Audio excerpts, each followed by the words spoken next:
According to my research, you came back to television briefly in 1963 in an NBC medical drama called The 11th Hour. Do you recall that coming back? Yes, yes, I do. I do remember very well it because it was a wonderful script. Tuesday Weld was in it. She played my daughter, and the great actor. Ralph Bellamy? No. Wendell Corey? No, Wendell was one, and who was the other? Jack Ging was the other. Jack Ging, yes. But who played my husband? I don't know. He should be in there. And I can't think of his name. Isn't that terrible? He just passed away recently. Great, great, wonderful actor. But that was one of the best TV filmed shows that I ever did.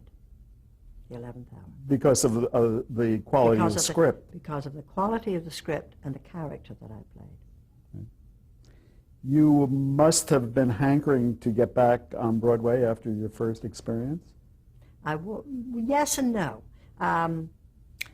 You know, I was always a homebody. I always wanted to stay home. It was always difficult for me to wrench myself away, leave my children or bring them with me, leave my husband. It was always a little bit difficult for me, that. So I was in no hurry to go back to Broadway at that point because I was now family-minded. This was in my mind. I wanted to nest. You played in the series called The Man from U.N.C.L.E. Do you recall? Yes, I do, and that was the last TV show that I did before I went to Broadway, actually, to do a very, very important show. But I went prior to that to Broadway and was in a hugely successful flop, which was Stephen Sondheim's first musical, in which he wrote not only the music but the lyrics, and that was called Anyone Can Whistle. A lot of people think that was a very fine show that didn't get its due notices. Well, I don't think it was that fine a show, but it was certainly made a lot of people sit up, and it started me on the road to musical theater. So I'll be forever grateful to Stephen and Arthur Lawrence for giving me that opportunity. You actually were singing and dancing in yes, that show? Absolutely. Right. But Broadway wasn't paying the bills. No. You were still doing television. My research shows you doing a Perry Como Christmas show as a guest. Yes. With Bob Newhart in that show. I did. Yes, I did quite a few of those kind of shows. What would you do on those shows? Oh, I'd sing. I'd do a skit. I was on the Danny Kaye show, and we did a skit, you know, and then we also sang. I'd like a lovely bunch of coconuts or something. I don't know, and you know, I did all kinds of things. Do a little dancing, singing, and play a character, somebody's wife or somebody's girlfriend, all done up in a kind of wonderful outfit and hair, and usually a put on, you know, not on the level, just for the fun of it. It was great. So certainly you weren't typecast. No. Although you may have started out your career being typecast. Well, I wasn't really. I mean, I was never typecast. Although I tended to go back to that kind of rather unpleasant person who was Nancy in Gaslight on a few occasions. Yes, I did do that. And you played a number of mothers. You played Jean Harlow's mother. Yes, but they were sympathetic women. They weren't, you know, vitriolic and nasty like Manchurian Mrs. Iserman was and Manchurian Candidate. Yeah. And you also played in a short-lived CBS drama called The Trials of O'Brien with Peter Falk. Do you recall that at all? The Trials of O'Brien with Peter Falk. Where was that, on CBS? Yes, in 1965. I couldn't have. Okay. You were opposite James Garner in Another Delbert Man? In Mr. Budwing, right. Yes. From, what, Thomas Mann story? Is that? No. I think it was an original teleplay. Original. A screenplay. Right. And It may have come from a novel. I'm not quite sure. Right. And I'm trying to remember if Lee Remick was in that, or I'm trying to think who was in that movie. No, it wasn't Lee. I forgot. In 1971, you were in a musical called Bedknobs and Broomsticks. Mm-hmm. How did that come about? Well, I came back to Hollywood having appeared in Maine and also Dear World, two big smashing Broadway musicals. I was in Maine for 2 years, 65, 66, 67, sort of bleeding in with rehearsals and so on.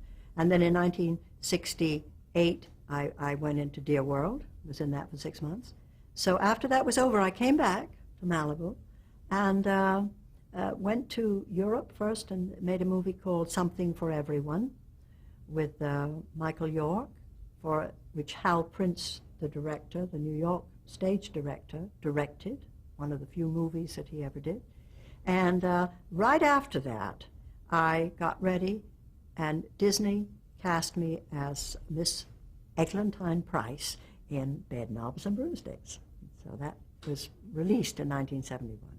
Was that a pleasant experience for you? Yes. It was delightful. I mean, it was acting by the numbers, as they call it, because, they have what they call a storyboard at Disney, and every shot is pre-decided on and drawn, and the director shoots that shot, nothing else. So the show is actually pre-cut, and it's shot via the storyboard. That's it.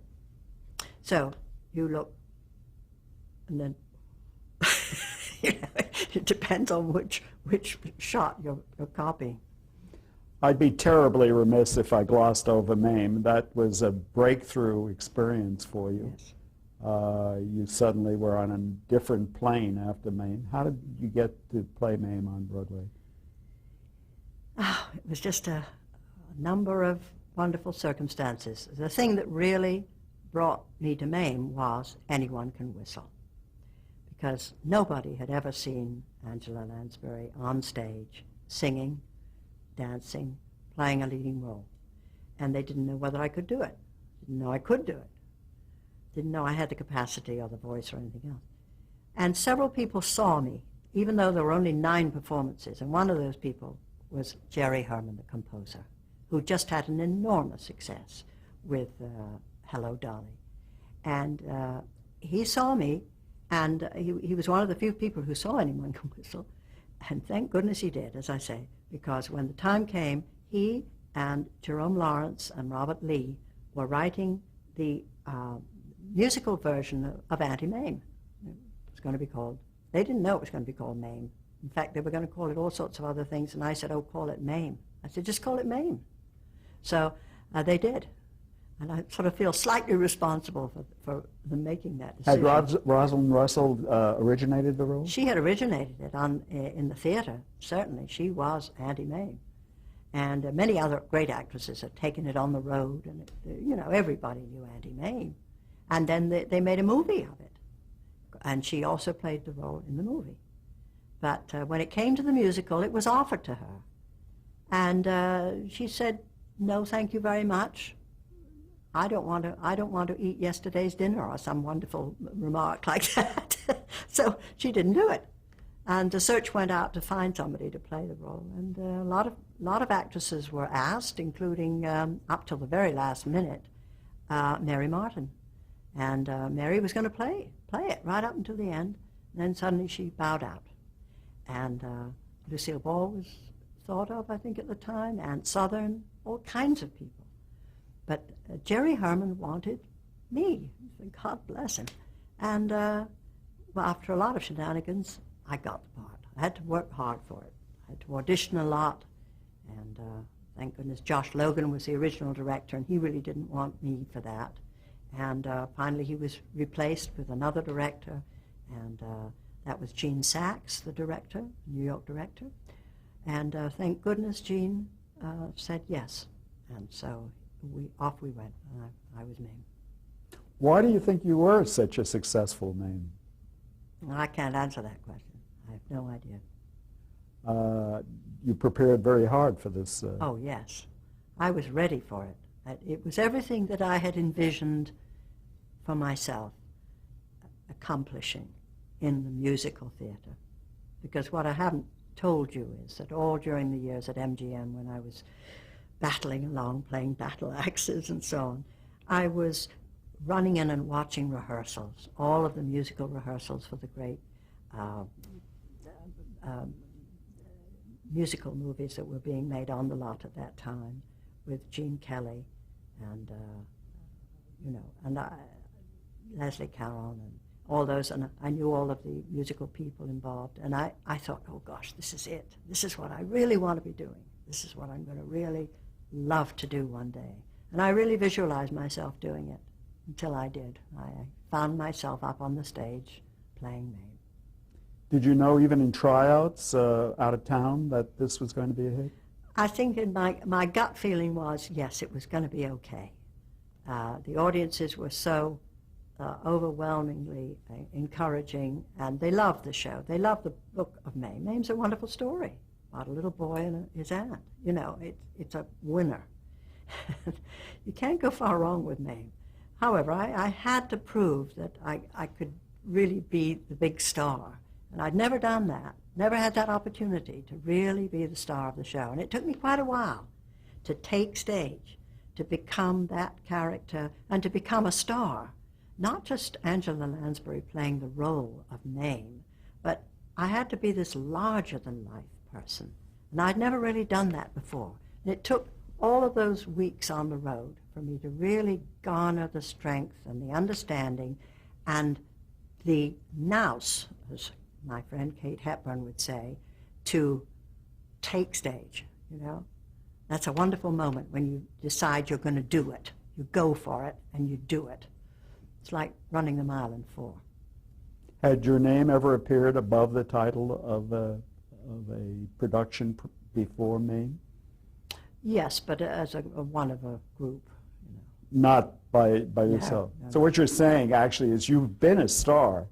You had starred in things, but you had become a superstar in a sense. Yes. When I saw my name first, when it was written up over the marquee of the Winter Garden Theater on Broadway, it said Angela Lansbury in Mame, you know, and my name was in the same size as Mame.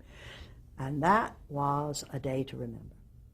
I mean, that was it. I'd arrived because I was carrying the show, and it was working, and we were sold out. You know, it was very thrilling, very, very exciting.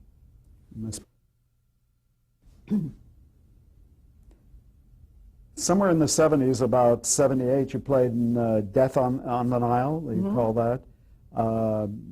The very fine cast. Fabulous cast, yes. Where did you do that? We shot it in Egypt, in Aswan, on the Nile. So that memorable experience for you? Very much so, yes. Gosh, yes. What a cast. And repeated very often on television these days. Yeah, it's a popular choice, yes. Earlier in the 70s, you had bought a home in Ireland. What motivated you to do that? Oh, I think that the end of the 60s were a dreadful time in this country, you know, bringing up children and the problem of drugs and so on. And we decided we lost our house in a fire. Fire destroyed our house. Your house here in Southern California, in Malibu, yes.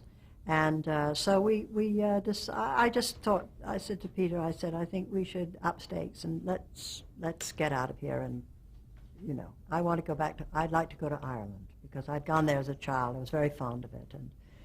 And I felt it was a good time to bring the kids and everybody. So we did. We moved to Ireland, we bought a house, and we lived there for about 9 years, except I wasn't there a great deal. I was there for about 2 years to begin with, and then I got into the theatre in London. I went and did plays with the RSC and Edward Albee play all over. And then, of course, I did Gypsy in London in 1973, and then finally brought it back to New York, did a New York production in 74, and was out here with it in Los Angeles. And but I still have a house in Ireland. And your husband had his career going in Southern California. Yes, he did indeed. So did he commute? He did for a while. He did at the beginning. And then in 1972, we decided that we'd consolidate our energies and that he would look after my career. And this is what he did. He resigned from the William Morris Agency, and he became my manager and agent. And that way we worked together, and we could remain together instead of being kind of split so much of the time, which we had been really for a number of years. So we solved that problem, and everybody settled down in Ireland. It was great. You had generated great success in theater with Mame and Gypsy. Were you now a musical comedy star? I think would be considered a musical star, yes. I was a musical star on Broadway. I was very fortunate. I got 3 Tony Awards, and I was sort of certainly well ensconced as a viable performer on Broadway. And as long as I would make myself available, I could sort of work on Broadway. If a vehicle came along, it would be offered to me, yes. But I always had all these other things going, like I had movies going, and I wasn't just a Broadway star, even though I'd spent a good many years, well, certainly 6 or 7 years on Broadway. Suddenly, movies came along, a remake of The Lady Vanishes, as you said, the Death on the Nile. The Death on the Nile. Mm-hmm.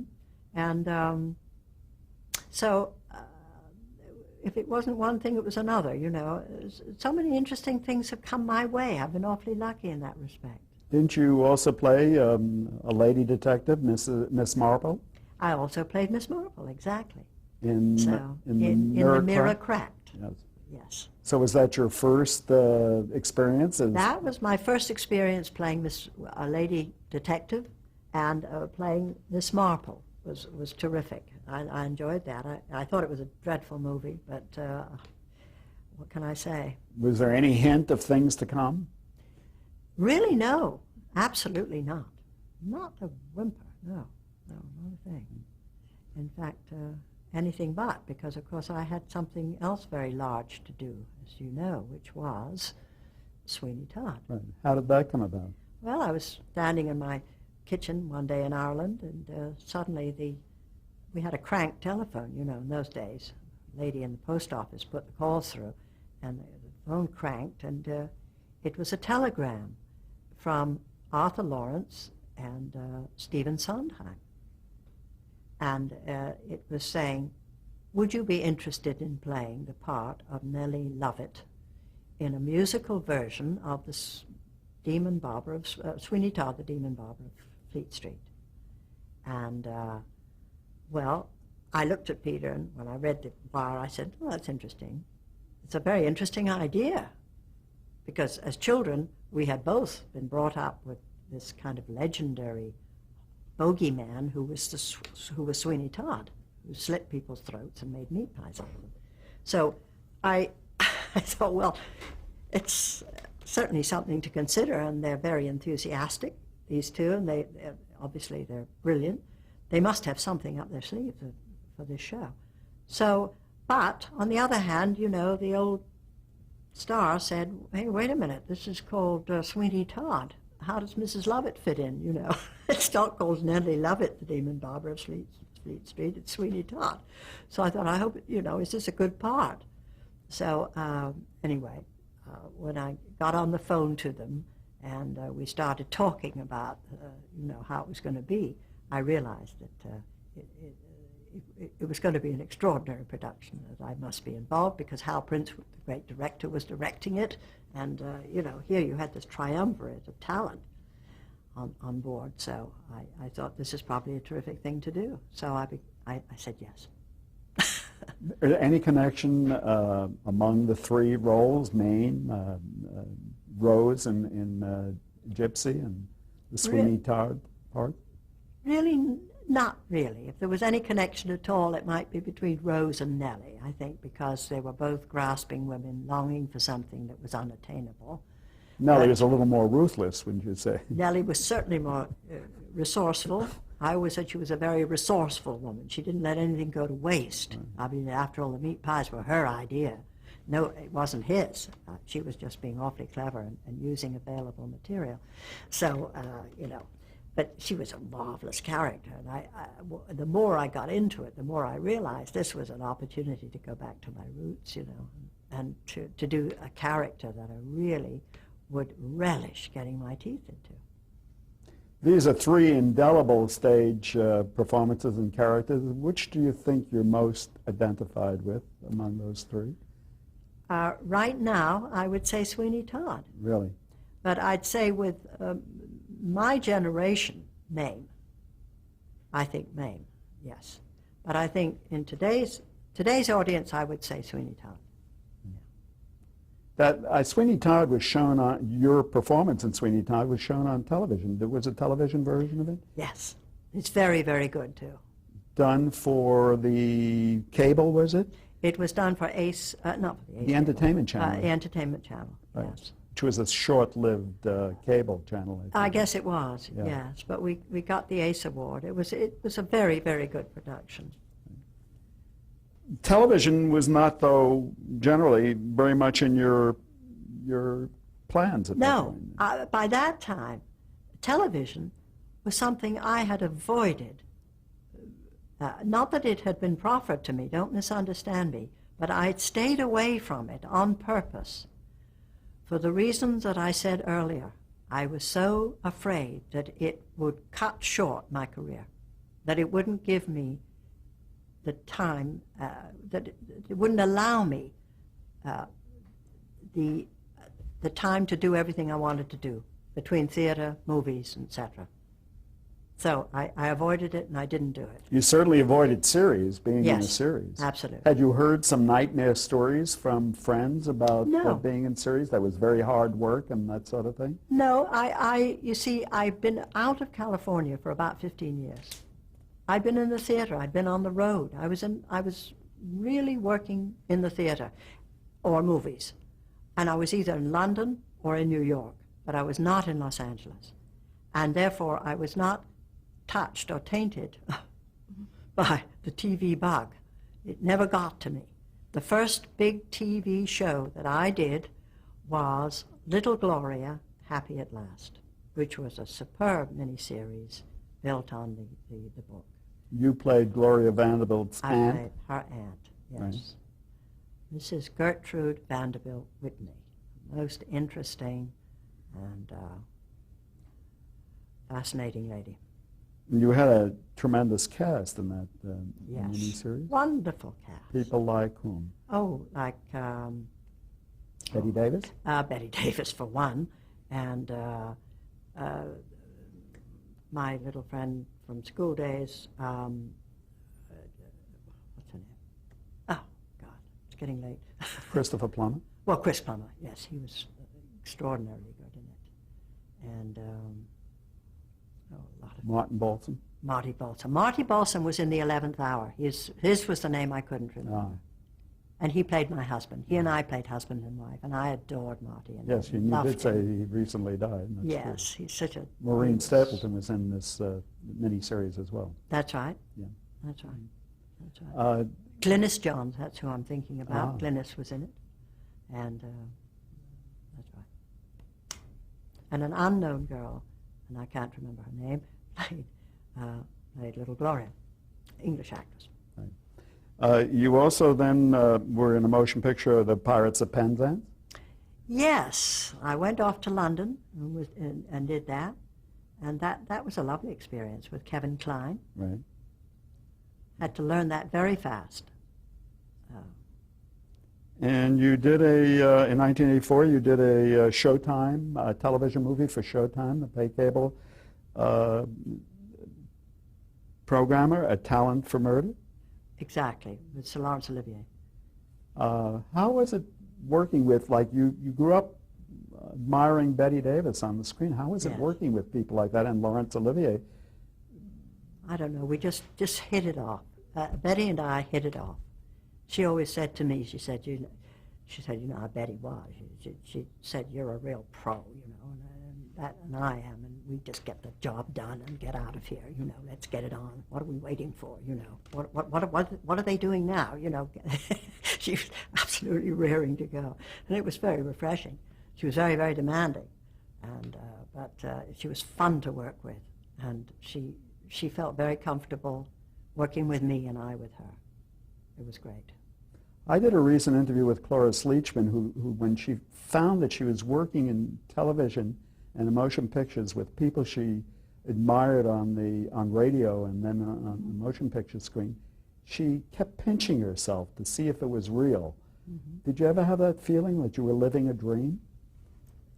I think I did, but again, this thing of never wavering and never showing my insecurity, this centering always on where I was and what I was doing. I never let it interfere. And I must tell you that working with Larry Olivier was one of the joys of my career, because he was so funny, and just to be with him and go to lunch with him and just listening to him telling stories about his experiences in the business and so on. I mean, it sounds so corny to say that, but he just was a most delightful, caring, sweet man. Enormously selfish, you know, and self-involved, as all of those great monster actors were and are. Men particularly, more so than women, I personally think. It's very interesting. They have more of a sense of themselves than women do, of the sense of their own importance, let's put it that way. But Larry didn't have a sense of self-importance. He was one of the boys, but he had this just innate kind of wonderful quality of being a prince among men, you know, and that's what he exuded. He just had such bonhomie and such warmth and fun and kindliness in him. No wonder everybody adored him. But he was also his own person, very selfish in a way. When you were a youngster, did you watch him in Wuthering Heights? Oh, of course, yes. I saw Larry on stage in London in Twelfth Night with herself, playing Olivia. Herself being So it had to be a thrill to be in the same cast. Yes, of course it was. Of course it was. But as I say, I felt okay. I felt comfortable because I was playing a part in which I was older than he was. I played this extraordinary woman with a lot of makeup and hair and nails and all sorts of things. And he played my doctor. In 1984, you were another mini-series, this one about the Olympics. Do you recall that? Yes, I do. Yes, that was interesting. Yes, with Hunt Block, he played the lead in that. The first Olympics, yes. It was called. I had a very small part in that. Played his mother. And talking about parts, we have to stop now for change of tape.